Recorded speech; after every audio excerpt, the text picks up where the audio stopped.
لشکر 10,000 نفری ایران باستان که نصف دنیا رو فتح کردند. قدرتمندترین و منظمترین یگان مخصوص که نیروهای نظامی خیلی از کشورهای مختلف از این لشکر ترس زیادی داشتند. گارد جاویدان.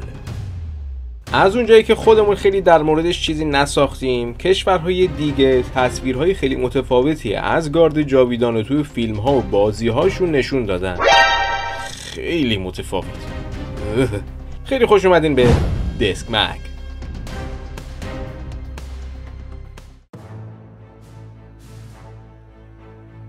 نیروهای زبده هخامنشیان که گروه محافظان شخصی پادشاه رو تشکیل میدادن و توی جنگ ها هم شرکت میکردن با اسم گارد جاویدان شناخته میشدن. یه سیاستی تو طراحی این لشکر پابرجا بود، اونم حفظ عدد 10,000. یعنی دائما 10,000 نفر آماده به خدمت بودن. وقتی یکی از افراد آسیب میدید، کشته میشد یا نمیتونست وظیفه خودش رو انجام بده، سریع یه نفر دیگه جایگزینش میشد و همین موضوع اسم گارد جاویدانو به وجود آورد. ویژگی عجیب و غریب این سربازا اونا رو تو تاریخ کنار افسانه‌ای ترین نیروهای نظامی دنیا مثل سامورایی‌ها، اسپارتایی‌ها و جان‌نثارهای عثمانی قرار میده و اگه نگیم توی دنیا بی‌نظیر بودن، قطعاً تو تاریخ ایران باستان بی‌نظیرن. گارد هخامنشیان اکثراً پیاده نظام بود، ولی بعدها تو حکومت ساسانیان بعد از احیای گارد جاویدان لشکر سوار نظام هم به گروهشون اضافه شد. اولین گروه 1000 نفری با علامت انار زرین روی نیزه هاشون متمایز می شدن. اونا به هنگ محافظان مشهور بودن. وظیفه حفاظت از جان پادشاه هم به همین هنگ سپرده می شد. توی جنگ ها این هنگ جلو و کنار محلی که پادشاه حضور داشت آماده باش می بودن. تو بازی اساسین کرید آدیسه هم همین قضیه رو نشونش دادن. It was many years ago in Persia.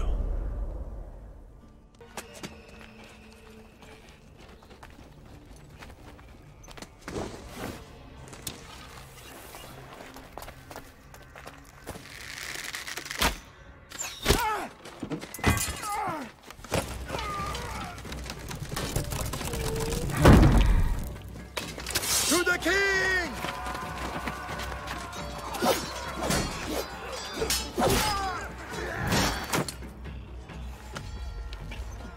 تو دربار هخامنشی هم فقط افراد این هنگ اجازه نزدیک بودن به پادشاه رو داشتن که اونم به خاطر وظیفه محافظت از پادشاه بود.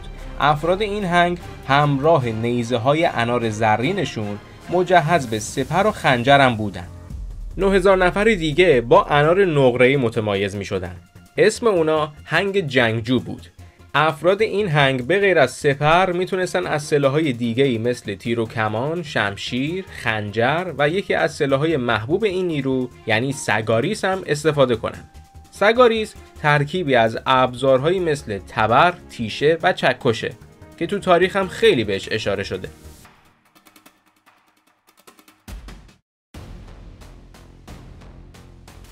گارد جاویدان 3 تا وظیفه مهم داشت.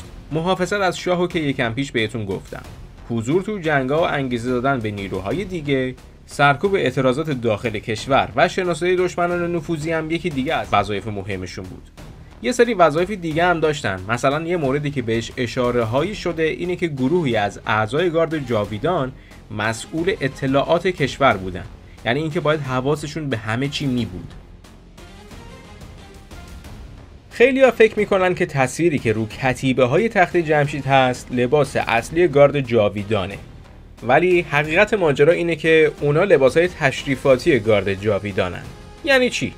به لباس این سرباز نگاه کنین، لباس رزمه. حالا به این لباس ها نگاه کنین، لباس رزم نیست، لباس تشریفاتی مراسم های نظامیه که این سربازا تو کاخهای دولتی و مراسم های تشریفاتی میپوشن. اصل لباس نظامی گارد جاویدان یه زره پولک که تا بالای ران سربازا بود.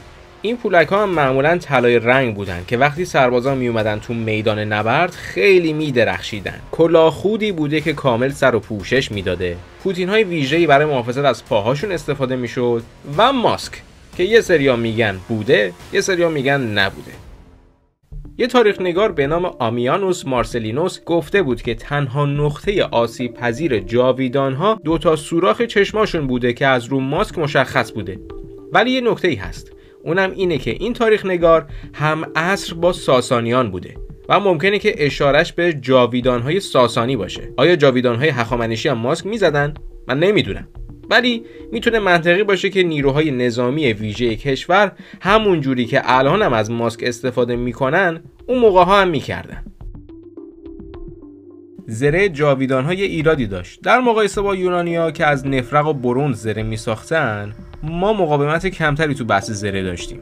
آیا این به این منظوری که ما نمیتونستیم زره قوی بسازیم؟ نه، ما نمیخواستیم این کارو بکنیم. خودمون دلمون نمیخواست این حرکت رو بزنیم. چرا؟ به خاطر تاکتیک نظامی کشور. سرعت عمل برای این سربازا خیلی اهمیت داشت. برای همین به زره‌های سبکتر نیاز داشتن. یه مورد دیگه هم هست. شما به این نقشه نگاه کنین. از این سر تا اون سر اگه نیروها می‌خواستن برن، منطقیه که باید تجهیزات سبکی رو با خودشون می‌بردن تا خسته نشن و سریعتر به مقصدشون برسن. نیروهای گارد جاویدان از لحاظ شخصیتی و جسمی انتخاب می‌شدن. پسرای ایرانی اون زمان از سن 5 سالگی به اردوگاه‌های نظامی می‌رفتن. چی یاد می‌گرفتن؟ همه چی. از ویژگی‌های عجیب این نیرو همینه که تسلط فوق‌العاده‌ای به همه سلاح‌ها داشتن. از شمشیر تا نیزه تا تیرکمان، چه به صورت پیاده چه به صورت سوار بر اسب، همه چی رو یاد می‌گرفتن و این خودش یه وجه تمایز بزرگه.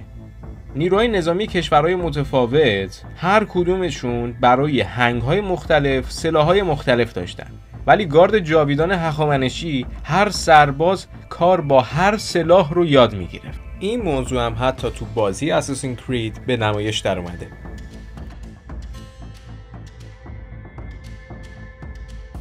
یکی از تمرینات جالب گارد جاویدان در کنار آموزش کار با سلاح‌های متفاوت، رام کردن اسب بود.